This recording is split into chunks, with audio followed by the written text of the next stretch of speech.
আসসালামু আলাইকুম। সুপ্রভাত। Good morning. কেমন আছেন সবাই? নিশ্চয়ই অনেক ভালো। আলহামদুলিল্লাহ। আল্লাহ তাআলার অশেষ রহমতে এবং আপনাদের দোয়ায় আমিও অনেক ভালো আছি। তো আজকের এই সকালটা আমি ভিডিওটা শুরু করলাম আমার বারান্দা থেকে, আমার রুমের বারান্দা দিয়ে। তো বারান্দায় যখন আসি তখন ভালো লাগে যে ঠান্ডা, ঠান্ডা একটা পরিবেশ সকালবেলা। তারপর অনেক গাড়ির শব্দ, হর্ন এসব শোনা যায় না। তো ওই বারান্দা থেকেই আজকে ভিডিওটা শুরু করলাম আপনাদের জন্য। তো বারান্দায় দেখতে পাচ্ছেন যে এখানে আমার আম্মু আলু নিয়েছিল অনেকগুলো। তো ওগুলাকে আমার আম্মু রেখেছিল বারান্দায়, কারণ বলল যে বাইরে আলো বাতাস থাকলে আলুগুলো ভালো থাকবে। আর এখানে যে সিলিন্ডারটা দেখছেন, আমাদের বাসায় অবশ্যই তিতাস গ্যাসের লাইন আছে, বাট কিন্তু সিলিন্ডার কেন রাখলাম এটা আপনাদের প্রশ্ন জাগতে পারে। আসলে সিলিন্ডারটা রেখেছি, অনেক সময় গ্যাস থাকে না, তখন আমরা সিলিন্ডার দিয়েই রান্না করতে হয়। আর এই যে দেখেন, কয়েকদিন আগে মশারির নেট লাগিয়েছিলাম মশার জন্য। এটা মশারি গজ কাপড় অথবা পুরনো কোনো মশারি থাকলে ওটা কেটে আপনারা এভাবে জানালার সাথে লাগিয়ে দিবেন, এতে করে আপনারা মশা থেকে অনেকাংশে রেহাই পাবেন ইনশাল্লাহ। তো সকালে দেখলাম আম্মু আব্বুর জন্য টিফিন রেডি করছে। আসলে আব্বু বাইরের খাবার খেতে পারে না। ডক্টর আব্বুকে বাইরের খাবার খেতে নিষেধ করেছে। যার কারণে আব্বুকে সবসময় বাসা থেকেই টিফিন দেওয়া হয়, খাবার দেওয়া হয়। তো আর আব্বুর রান্নাটার মধ্যেও একটু ভিন্নতা আছে। যেমন আব্বুর রান্নায় একটু মসলাটা কম দিতে হয়, লবণের পরিমাণটা কম দিতে হয়। তারপরে তেলের পরিমাণটা কম দিতে হয়। তো এভাবেই আব্বুর খাবারটা রেডি করতে হয়। তো এভাবে তো আর বাইরে তো আব্বুর জন্য কাস্টমাইজ করে তো খাবার রেডি করবে না। তাই সেজন্য আমরা আব্বুর খাবার সবসময় বাসা থেকেই দিই। এই বিগত ১ বছর ধরে ১ থেকে ১.৫ বছর আব্বু বাসা থেকেই খাবার নিয়ে যায় সকালবেলা। যদিও তরকারি অনেক সময় সকালে রান্না করে, তবে বেশিরভাগ ক্ষেত্রে আম্মু তরকারিটা রাতেই রান্না করে রাখে। রাতে রান্না করে রাখলে সকালবেলা গরম করে দেওয়া যায়। আর ভাতটা একেবারে গরম, গরম। দেখতেই তো পাচ্ছেন ভিডিওতে, একেবারে ধোঁয়া ওঠা গরম ভাত দিচ্ছে। কারণ আসলে ভাত তো আর আগের দিন রাতে রেডি করে করা যায় না। আব্বু সকাল ৮টা বাজে বাসা থেকে বের হয়। তো ৫টা বাজে উঠেই ভাতটা চুলায় বসাই দিতে হয়। আম্মু সবসময় সকালবেলা ভোরে ঘুম থেকে উঠে তারপরে ভাতটা বসিয়ে দেয়। আর বাসা থেকে টিফিন দিলে আমরাও একটু টেনশন ফ্রি থাকি, কারণ বাইরে কি খাচ্ছে না খাচ্ছে, বাইরের খাবার কেমন হবে না হবে, ওইটা আব্বুর জন্য হার্মফুল হবে কি হবে না, আসলে এগুলো অনেক টেনশনে থাকি। যার কারণে যখন আমরা বাসা থেকে খাবার দিয়ে দিই, তখন আমরা নিজেরাও টেনশন ফ্রি থাকি আর আব্বুও একটু তৃপ্তি করে খেতে পারে। আমি মনে করি সবারই যারা অফিস করে, যারা বাইরে অনেকে লাঞ্চ করে, আমি বলবো বাইরের খাবারটা অ্যাভয়েড করে সবসময় একটু বাসার খাবারটা নিয়ে যেতে। শুধু যদি তরকারিটা রাতে রান্না করে রাখা যায় বা সকাল সবকিছু প্রিপেয়ার করে যদি সকালেও রান্না করা হয়, ওই খাবারটা যদি দেওয়া হয়, আমি মনে করি ওইটাই মনে হয় বেস্ট খাবার হবে। কারণ বাইরে যত মজা করেই খাবার খাই না কেন, ঘরের খাবার আর বাইরের খাবার অনেক অনেক অনেক তফাৎ। তো এখানে দেখতে পাচ্ছেন আব্বু কে টিফিন দেওয়ার পরে আম্মু বলল যে তুমি নাস্তা করে নাও। যদিও আমি নাস্তা আর একটু লেট করে করতে চেয়েছিলাম, বাট আম্মু বলল যে না, তুমি নাস্তাটা করে নাও। তো আমি নাস্তা করছিলাম, এদিকে আমার আমার বেবিকেও খাইয়ে দিচ্ছিলাম একটু একটু করে। ওর জন্যই মূলত আমি নাস্তা করতে বসেছি, কারণ ও যখন অন্য কাউকে খেতে দেখে তখন আহ, ও খাওয়ার আগ্রহটা ওর জন্মে। যার কারণে আমিও খাচ্ছিলাম আর ওকেও খাইয়ে দিচ্ছিলাম। তো এখানে দেখছেন যে একটা বাটিতে সবজি আর রুটি দিয়েছিল, ওগুলাই খাচ্ছিলাম।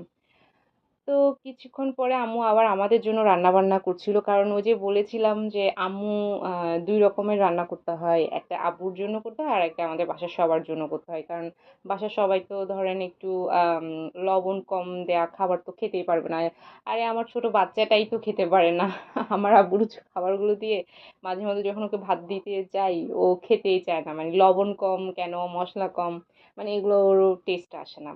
তো যাই হোক, আম্মুকে একটু কষ্ট করতে হয়। আসলে আম্মু অনেক কষ্ট করে আমাদের জন্য, যেটা আসলে কখনো মাকে ওভাবে বলা হয়ে ওঠে না যে আম্মু তুমি অনেক কষ্ট করো, বাট চোখের সামনে তো দেখি কিন্তু আপনারা বলতে পারেন যে আমি কি হেল্প করি না? আসলে আমি হেল্প করতে চাইলেও হেল্প করতে পারি না। কিন্তু বিকজ আমার ছোট বেবি আছে, ওকে টেক কেয়ার করতে হয়, ওর দিকে খেয়াল রাখতে হয়। আমি যখনই আম্মুকে হেল্প করতে যাই বা আমি যদি বাসার কোনো কাজ করতে যাই, তখনই আমি দেখি আমার ছেলের মানে কেয়ারটা নেওয়া হয় না। তো বাসার সবাই বলে যে, "তুমি কোনো কাজ করবা না, তোমার কোনো কাজ করার প্রয়োজন নেই। তুমি শুধু তোমার বেবিকে দেখো।" কারণ ওর প্রতি কেয়ার দেওয়াটা বেশি ইম্পর্টেন্ট। তো আম্মুও বলল সেম কথা যে তুমি সবসময় ওর দিকে খেয়াল রাখো, তুমি আমার কাজে হেল্প করতে হবে না, আমার যদি কাজে হেল্পের প্রয়োজন হয় আমি তোমাকে বলবো। তো সেজন্য আসলে আমি কোনো কিছু করে উঠতে পারি না, তবে আমারও ইচ্ছে করে মাঝে মধ্যে একটু শখ করে হলেও রান্না বান্না করি। তো এখানে আম্মু মুরগির মাংস রান্না করছিল, এটা হাতে মাখা মুরগির মাংস। অনেক সময় তো আমরা ফার্স্টে একটু হলুদ লবণ মরিচ দিয়ে ভেজে তারপরে একটু মশলা কষিয়ে তারপর রান্না করি। কিন্তু আম্মু বললো যে না, আজকে একটু হাতে মাখা রান্না করবো। আর আর এই আম্মুর এই মুরগি রান্নাটা খুবই খুবই খুবই মজা হয়।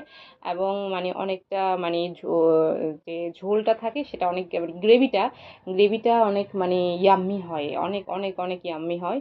যে গ্রেভি দিয়েই আপনি শুধু মানে খাবারটা খেয়ে ফেলতে ভাতটা খেয়ে ফেলতে পারবেন, এরকম মজা হয় এই মুরগি রান্নাটা। তো এখানে আম্মু আলুটা সহ একসাথে দিয়ে দিয়েছে। আসলে রান্না না অনেকভাবেই করা যায়। একেক রাঁধুনি একেক স্টাইলে রান্না করে। যখন আমি আমার বাড়িতে যাই, আমার খালামণিদেরকে দেখি। আমার খালামণিদের রান্নার স্টাইলটা একরকম থাকে, আমার আম্মুর রান্নার স্টাইলটা একরকম। আবার আমি যখন রান্না করি, বেসিক্যালি আমি যখন রান্নাঘরে যাই, আমি যখন রান্না করি, আমার রান্নার স্টাইলটা কিন্তু আরেক রকম। হ্যাঁ, একেবারে যে অমিল তা না, সিমিলার তো অবশ্যই আছে। তবে কিছু কিছু আম জায়গায় মানে আমি আমার মতো করে করি, আমার আম্মুর মতো করে করে, আমার আন্টিরা আন্টিদের মতো করে, এরকমই আর কি। আবার আমাদের বাড়িতে একেবারে গ্রামে যখন আমার দাদুর বাড়িতে যাই, তখন আমার চাচিরা, তারপর আমার কাকিরা দেখি অন্য স্টাইলে রান্না করে, ওরাও এভাবেই রান্না করে। তবে ওদের তো মাটির চুলায় রান্না করে। মাটির যদিও চুলা, আসলে ওখানে গ্যাস তো এখনো পৌঁছায়নি, তবে সবার বাড়িতে সবার ঘরে সিলিন্ডার আছে। সিলিন্ডার থাকলেও হয় কি, ওরা বড় রান্নাগুলো কিন্তু মাটির চুলাই করে। টুকিটাকি রান্নাগুলা বা বৃষ্টির দিনে যদি ওদের একেবারেই মানে লার্কির এটা লার্কিটা অনেক সময় একটু ভিজা ভেজা হয়ে যায়, তখন ওরা সিলিন্ডারে রান্না করে। বাট বড় রান্নাটা কিন্তু সবসময় ওরা চুলাতেই করে। আর চুলার রান্না কিন্তু অসাধারণ রকমের মজা হয়ে থাকে। মানে এটা মুখে লেগে থাকার মতো একটা স্বাদ। তো চাচিদের রান্নার স্টাইলটা হচ্ছে, চাচিরা খুব শর্টকাট রান্না করে ফেলে। কারণ আসলে এখন এতক্ষণ পর্যন্ত মাটির চুলায় রান্না করবে, কষাবে, অত না, ওরা শর্টকাট সবকিছু করে ফেলে। এবং ওদের রান্নাটা না অনেক মজা লাগে আমার কাছে। মানে মনে হয় যেন মাটির চুলায় মশলা কম দিলেও রান্নাটা হয়ে যায়। রান্নার ব্যাপারে আসলে আমাদের মায়েদের এক্সপিরিয়েন্স অনেক বেশি আমাদের তুলনায়। আমরা হয়তো অনেক সময় অনেক কিছু না জানলে মায়েদের কাছ থেকে জেনে নিই। আবার মায়েদের কাছ থেকে যদি জানার সুযোগ না থাকে, তখন আমরা ইউটিউবে সার্চ করে জেনে নিই। ইউটিউব দেখেও আমি অনেক সময় অনেক রান্না করেছি। আলহামদুলিল্লাহ, অনেক রান্নায় আমি অনেক রেসিপিতে সাকসেস হয়েছি, আবার অনেক রেসিপিতে সাকসেস হইনি। আবার অনেকগুলো রেসিপি এমন ছিল যে আমি করতে করতে করতে করতে আমি আমার মতো করে মানে রেসিপিটাকে যখন আমি বানিয়েছি, তখন আমি সাকসেস পেয়েছি। অনেক সময় দেখা যায় যে ইউটিউবে যারা আমাদেরকে রান্নার যে চ্যানেলগুলো আছে, আমি কারো নাম ইন্ডিকেট করব না, ওরা অনেক সময় আমাদের কাছে অনেক কিছু হাইড করে, কিছু কিছু টিপস, কিছু কিছু জায়গায় কিছু কিছু ইনগ্রিডিয়েন্টস ওরা আমাদের কাছে হাইড করে। যার কারণে আমি যখন নিজে এটাকে এক্সপিরিয়েন্স করেছি, নিজে যখন আমি বানিয়েছি, নিজে যখন আমি এটাকে প্রসেস করতে গিয়েছি, তখনই আমি বুঝতে পেরেছি যে না, এটা তো এমন না, এটা তো এমন করলে এটা এইভাবেই হবে। তো আসলে তখন আমি বুঝতে পেরেছি যে আসলে ওরা আমাদের কাছে অনেক কিছু হাইড করে। ওরা অনেক সময় বলতে চায় না। আসলে সিক্রেট সব ধরনের ইনগ্রিডিয়েন্টস যদি 10টা থাকে, সেখানে ওরা 8টা আমাদেরকে শেয়ার করে, আর 2টা ওরা সিক্রেট রাখে। তারপর কিছু কিছু টিপস আছে যেগুলো অনেকে আমাদেরকে বলে না। এগুলো আসলে আবার অনেক চ্যানেল আছে, অনেস্টলি আমি বলবো অনেক চ্যানেল আছে, রান্নার চ্যানেল, যারা আমাদেরকে একেবারে সব A to Z recipe tips সবকিছু শেয়ার করে। আমার খুব উপকারও হয়েছে। এমন একটা চ্যানেলের নাম হচ্ছে আয়েশা সিদ্দিকার রেসিপি। আয়েশা সিদ্দিকী একটা চ্যানেলের নাম। উনি দেশের বাইরে থাকে, মেবি জার্মানে থাকে। তো ওনার রেসিপিগুলো আমি ফলো করি। ওনার রেসিপিগুলো ফলো করে আমি অনেকবার অনেক কিছু বানিয়েছি। সবাই প্রশংসা করেছে এবং আমি নিজেও স্যাটিসফাইড। তো আমার খুবই ভালো লেগেছিল ওনার রেসিপিগুলো, তাই আপনাদের সাথে ওনার চ্যানেলের নামটা আমি শেয়ার করে দিয়েছি। তো আহ আসলে রান্নাটা আ যেভাবেই রান্না করি না কেন, আ খেতে যদি মুখরোচক হয়, খেতে যদি স্বাদ লাগে, খেতে যদি মজা লাগে, সেটা যেভাবেই হোক মানে ওই রাঁধুনি তখনই সাকসেস হয়। রাঁধুনি তখনই সাকসেস হয় যখন তার হাতের রান্না সবাই চেটেপুটে খায়। এটাই হচ্ছে তার সাকসেস। তো সব মায়েদের হাতের রান্না মজা হয়। তো এখানে আম্মু লাউ না, এটা হচ্ছে একটা বড় শসা। শসা রান্না করেছিল। এটাকে আমাদের ভাষায় ফলও বলা হয়। তো এটা মুরগির কিছু হাড় দিয়ে পা, গিলা এগুলো দিয়েই রান্না করা হয়েছিল। এটা অনেক মজা হয়েছে। খেয়েছিলাম, এটা অনেক টেস্টি হয়েছে। তো এখানে আম্মুর জন্য ব্রেকফাস্ট রেডি করছিল। আম্মু সবসময় একটু ওটস দিয়ে ব্রেকফাস্ট করতে পছন্দ করে। হ্যাঁ, রুটি, পরোটা এগুলো তো খাই ঠিক আছে। তবে আম্মু বেশিরভাগ সময় ওটস দিয়েই ওনার ব্রেকফাস্টটা করে। এখানে ওটস গুলোকে একটু হালকা টেলে নিচ্ছে। আসলে ওটস গুলোকে টেলে নেওয়ার কিছুই নাই। ওটস গুলো এভাবেও রান্না করে দুধের মধ্যে দিয়েও ভিজিয়ে খাওয়া যায়। কিন্তু আম্মুর যেটা হয় কি, আম্মুর এভাবে টেলে খেতে আম্মুর ভীষণ ভালো লাগে। আম্মু এভাবে টেলে খেতে একটু বেশি পছন্দ করে, আম্মুর থেকে একটু ভালো লাগে। আর একপাশে আম্মু দুধ গরম করছিল, কারণ ওটস দিয়ে দুধ দিয়ে খাওয়ার জন্য। বেশি কিছু দেয় না এখানে, আসলে অনেক ইনগ্রিডিয়েন্টসই দেয় ওটসকে। এক একজন এক একভাবে খায়, কেউ ওটসের সাথে কলা, যেমন আম্মু ওটসের সাথে কলা দিয়ে দুধ দিয়ে খায়।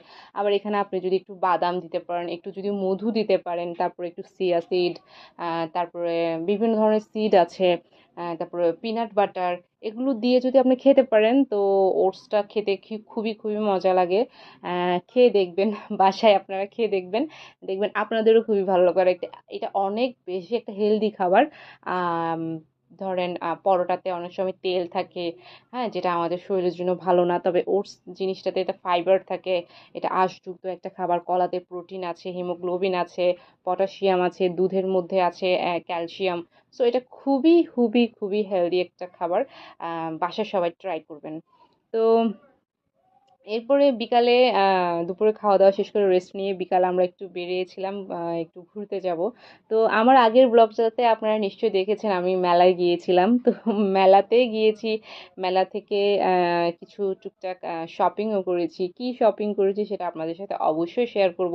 আর মেলার ভিডিওটা যেহেতু আমার চ্যানেলে আছে, তো প্লিজ প্লিজ প্লিজ আপনারা আমার চ্যানেল থেকে একটু ঘুরে আসবেন। তো তাহলে দেখতে পারবেন মেলাটা কেমন হয়েছে। এটা হচ্ছে জব্বারের বলি খেলা, এটা চট্টগ্রামের একটা ঐতিহ্যবাহী মেলা। তো ওখানে গিয়েছিলাম, তো আসার সময় এই গাড়িটা কিনেছিলাম। এখানে দুইটা গাড়ি কিনেছিলাম। একটা গাড়ি ভেঙে গিয়েছিল, পরে আমি আরেকটা গাড়ি কিনেছি। এই গাড়িটার সাথে আমার ছোটবেলার অনেক স্মৃতি আছে, কারণ এই গাড়িগুলো আমি কিন্তু ছোটবেলায় এই গাড়িগুলো দিয়ে অনেক খেলেছি। তখন আমি আমার দাদু বাড়িতে ছিলাম, অনেক অনেক অনেক খেলেছি। এই ঈদের সময় এই গাড়িগুলো ঈদে গাহে মেলায় অনেক বেচা কেনা হতো, আমরা খেলেছি। তারপরে আমার ছেলের জন্য আম, খেলনা কিনেছি, তারপর ব্যান্ড, রাবার ব্যান্ড, তারপর ক্লিপ, তারপর কিছু টুকিটাকি অর্নামেন্টস। হ্যাঁ, এই ব্যান্ডগুলো চুলের জন্য খুবই ভালো, এগুলোতে কিন্তু চুল ফেঁসে যায় না। আর চুলের কোনো ক্ষতিও হয় না। এগুলো পার পিস 10 টাকা করে নিয়েছে, খুব রিজনেবল ছিল, তাই তিনজনের জন্য তিনটাই নিয়েছি। আম্মু, আমার জন্য, আর আমার বোনের জন্য, ছোট বোনের জন্য। তো এর ফাঁকে আপনাদেরকে একটা কথা বলে রাখি, আমার ভিডিও যদি আপনাদের ভালো লেগে থাকে, প্লিজ প্লিজ প্লিজ আমাকে লাইক করবেন, কমেন্ট করবেন এবং সাবস্ক্রাইব করবেন। আর প্লিজ, আমার চ্যানেলটা খুবই ছোট, আপনারা আমার পরিবারের সদস্য হয়ে আমার চ্যানেলটা বড় করে দিবেন এবং আপনাদের ফ্রেন্ডস, ফ্যামিলি সবার সাথে আমার এই ভিডিওগুলো শেয়ার করবেন। তো এখানে দেখতে পাচ্ছেন আমার ছেলের জন্য একটা টয় নিয়েছি, এটা হচ্ছে কাউ। এটা ও খুবই পছন্দ করেছে এবং দেখার সাথে সাথে ও এটা হাতে নিয়ে ফেলেছে, তো ওকে এটা নিয়ে দিয়েছিলাম। আমারও দেখে খুব ভালো লেগেছে, কিউট লেগেছিল এই টয়টা। একটা এখানে দুইটা কাউ ছিল, একটা বড় ছিল আর একটা ছোট ছিল। দেখতেও কিউট লাগছিল। আর জিনিসটা এখানে ভিডিওতে হয়তো ছোট লাগছে, খেলনাটা একটু ছোট লাগছে, কিন্তু আসলে খেলনাটা অনেক বেশি বড় ছিল। তো এখানে টুকটাক আম্মু আরো অনেক কিছু কিনেছিল। ওখানে অনেক ধরনের, অনেক মেলায় অনেক কিছু পাওয়া যায়। আমার প্রিভিয়াস ভিডিও দেখলে আপনারা বুঝতে পারবেন। তো আসার সময় আমরা নাস্তা কিনে নিয়ে এসেছিলাম। আর এগুলো আমার বোন কিনেছে ওর জন্য। কিছু কানের দুল কিনেছে। তো আসলে হ্যাঁ, মেলা থেকে আর অত বেশি কিছু কেনা হয়নি, কারণ সবকিছু আমাদের বাসায় ছিল। অত বেশি কিছু কেনা হয়, আর মেলাতে প্রচুর ভিড় ছিল, প্রচুর গরম ছিল আমার বাচ্চাকে নিয়ে। আসলে তো ওখানে বেশিক্ষণ স্টে করা সম্ভব হয়নি, তারপরেও ঘুরে দেখেছি। তো এভাবে ঘুরে টুরে তারপরে সন্ধ্যার আগে করে আমরা বাসায় চলে আসি। তারপরে আমরা নাস্তা আ ওখানে বসে করিনি। আমরা নাস্তা বাসায় নিয়ে এসেছি। আ আমার ভাইরাও ছিল বাসায়। তো ওদের জন্য সহ, আমাদের জন্য সহ একসাথে পার্সেল করে আমরা বাসায় নাস্তা নিয়ে এসেছি। তো আপনারা সবাই ভালো থাকবেন। আমার জন্য দোয়া করবেন। আমার পরিবারের সদস্য হবেন। আমার ভিডিও শেয়ার করবেন। আ সবাই আমার জন্য দোয়া করবেন। আমার পরিবারের জন্য দোয়া করবেন। আপনারাও ভালো থাকবেন। Tata, bye bye. আল্লাহ হাফেজ।